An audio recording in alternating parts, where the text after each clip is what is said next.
श्री स्वामी समर्थ. नमस्कार मित्रांनो, आपल्या सर्वांना हिंदू नवीन वर्षाच्या आणि गुढीपाडव्याच्या हार्दिक शुभेच्छा.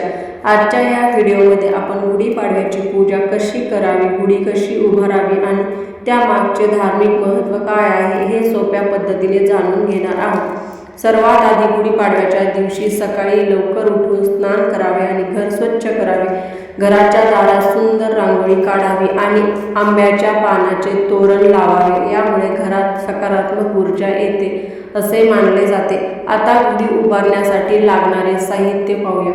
गुढीसाठी एक बांबूची काठी, नवीन साडी किंवा रेशमी कापड, साखरेच्या गाठी, कडुलिंबाची पाने, आंब्याची पाने, फुलांचा हार आणि एक तांब्या किंवा लोटा लागतो. सर्वात आधी बांबूच्या काडीवर साडी किंवा कापड बांधावे. त्यानंतर कडुलिंबाची पाने, आंब्याची पाने आणि साखरेच्या गाठी बांधाव्यात.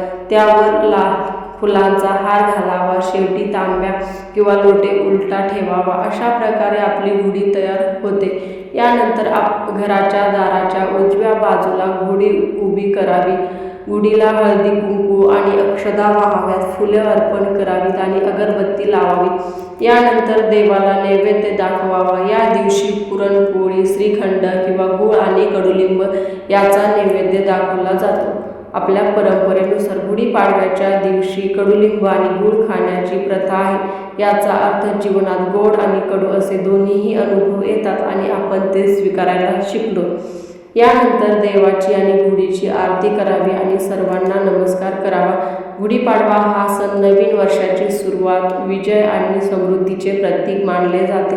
असे मानले जाते की भगवान रामाची रावणावर विजय मिळून अयोध्यात परत आल्यावर लोकांनी विजयाध्वज म्हणून गुढी उभारली.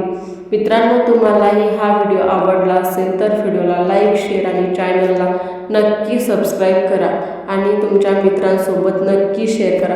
पुन्हा एकदा तुम्हा सर्वांना गुढीपाडव्याच्या हार्दिक शुभेच्छा. धन्यवाद.